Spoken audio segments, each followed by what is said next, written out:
A Lagos Special Offences Court in Ikeja has convicted and sentenced a man to death by hanging for armed robbery of a victim's Toyota Highlander, smartphone and money.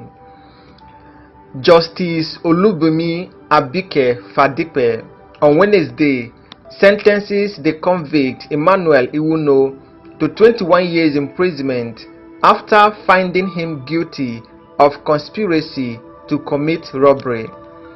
The judge held that the prosecution proved beyond reasonable doubt that the ingredients of the two-count charges of conspiracy to commit robbery and armed robbery against the convict.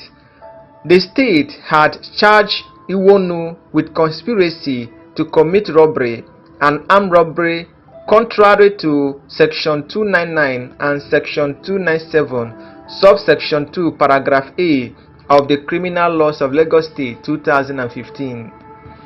The first prosecution witness and victim of the robbery, Obinna Mba, had told the court that on March 8, 2020, he was approached by four men who robbed him of his car along Thomas Onyemeshi Street, Afro Media Junction in Okokomioko, Lagos.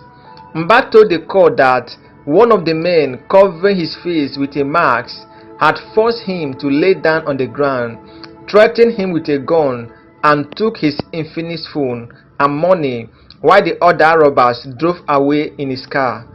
Mba told the court that the other two robbers speed away in a motorcycle shortly after the first set drove his car away.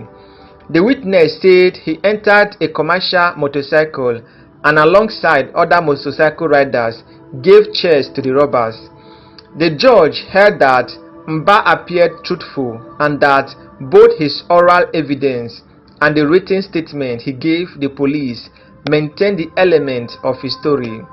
Abike Fadipe held that Iwonu had also written a police statement where the convict said one of the robbers on the motorcycle fired the gun to disperse the people.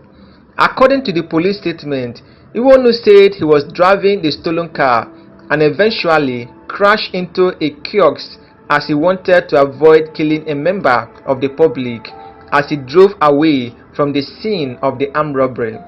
The judge held that the police statement of the convict tendered by the prosecution was also confessional to the crime and matched the occurrence of the incident from the nominal complainant.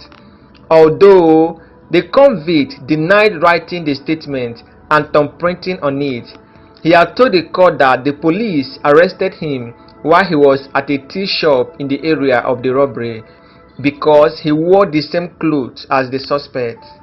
The judge, questioned by the convict, did not call either his wife or the tea vendor as witness in his defense. Abike Fadipe held that while there is no obligation on the convict to bring evidence to prove himself not guilty of the crime, Iwonu had a strong case against him and needed to go out and make a case to defend himself. The prosecution, led by Adebanke Ogunede, told the court that ammunition, cartridges, including that of a locally made cut-to-size single barrel pistol, were found in the car upon its crash.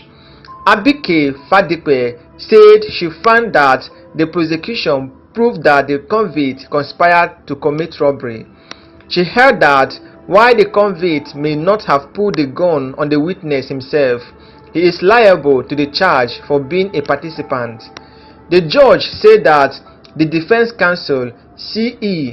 Anna Lugu, had earlier submitted that there was no eyewitness to the crime and the prosecution only relied on the witness of the complainant. The judge held that in criminal cases, the prosecution is meant to prove the case beyond reasonable doubt and not beyond a shadow of doubt. The judge sentenced the convict to 21 years imprisonment on the count of conspiracy to commit robbery and also sentenced him to death by hanging on the count of armed robbery. The prosecution called three witnesses, including the complainant, while the defense counsel called only the defendant. However, court sentences a man to life imprisonment for infecting his wife's niece with HIV. Richard Xavier has been convicted of sexual abuse and sentenced to life imprisonment by the Lagos State High Court in Ikeja.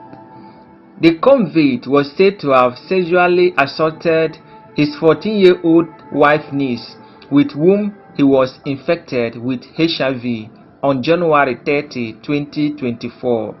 Justice Oyindamola Ogala delivered a decision in the case, finding Mr. Xavier guilty based on multiple testimonies from witnesses. A high court in Ikeja has handed down a life sentence to Richard Xavier for sexually assaulting his wife's niece and transmitting the human immunodeficiency virus HIV to her.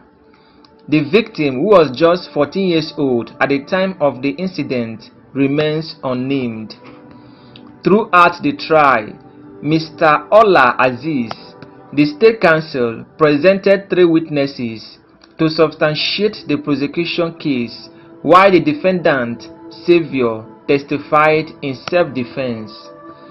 On Tuesday, January 30, 2024, Justice Oyindamola Ogala rendered a verdict on the case, stating that the testimonies presented by the prosecution witnesses were consistent and truthful. Justice Ogala pointed out that the victim's account was supported by both the investigating police officer and a social worker from the State Ministry of Youth and Social Welfare. She concluded that the witnesses successfully proved the convict guilty for the offense of defilement. In her final judge, she said, "The testimony before the court clearly depicts the evil perpetrated on this young girl and how she was abused both mentally and physically by the defendant and his wife for years, revealing how she indeed cried out for help and was betrayed by those who were supposed to help and support her. It is imperative to state at this junction that the actions of the principal of PW2 schools and the social worker PW3 are commendable, as same eventually brought some succor and relief to PW2, who unfortunately has been permanently scared. Having carefully considered the entirety of facts before the court, it finds that in these instances the prosecution has satisfactorily proved the one-count charge the defendant is faced with." Ogala stated that the accused was eager to disassociate himself from the accusation by refuting the charges. She mentioned that PW2 clearly recounted the event between her and the defendant, which the defendant contradicted. After several conclusions, she finally sentenced the convict to life imprisonment with a hard labor.